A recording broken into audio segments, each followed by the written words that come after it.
Sa alpabeto ng Chinese, magkapareho ang simbolo para sa krisis at oportunidad. Hayaan natin magsilbing aral ang nagdaang dalawang mga bagyo. Malupit sila at marahas. Pero may mga bagay sa buhay na maiintindihan lang natin kapag dinadagukan tayo.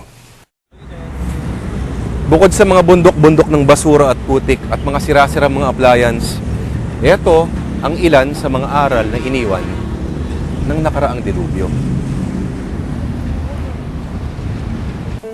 Sa panahon ng krisis, hindi ka rin ililigtas ng walang silbing gobyerno. Pero na lang kung ikaw si Christine Reyes. Pero hindi rin gobyerno ang magliligtas sa'yo. Si Zorro, walang kabayo kundi speedboat. Ang gobyerno kasi, gomang bangka na nga lang, kapos pa. Wag na wag maging kampante. Porque nakatira ka sa exclusive subdivision, okay ka na.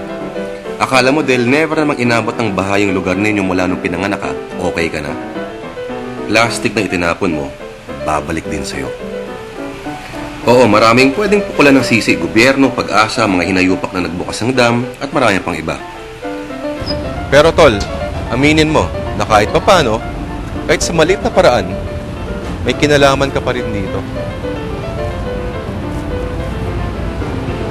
Huwag na huwag kang bibili ng alak kapag bumabagyo.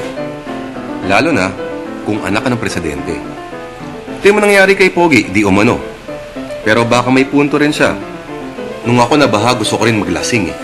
Pero hindi naman daw siya yun eh. Ngayon, gusto niyang iparegulate ang Facebook. Tol, baka akala mo sa Pampanga lang yung head office ng Facebook.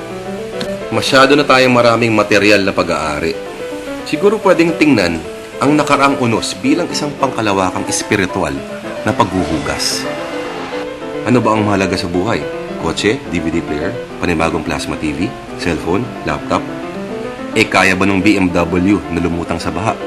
Ano ang punto ko? Sa isang iglap, wala na tong lahat. Siguro mula ngayon, mas dapat tutukan ang mga bagay na panloob.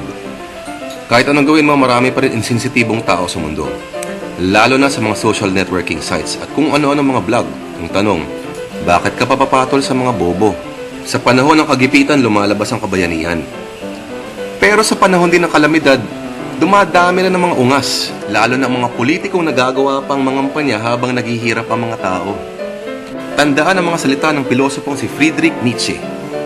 What doesn't kill you, makes you stronger. Tama siya. It also gives you leptospirosis, dengue, kurikong, and athlete's foot.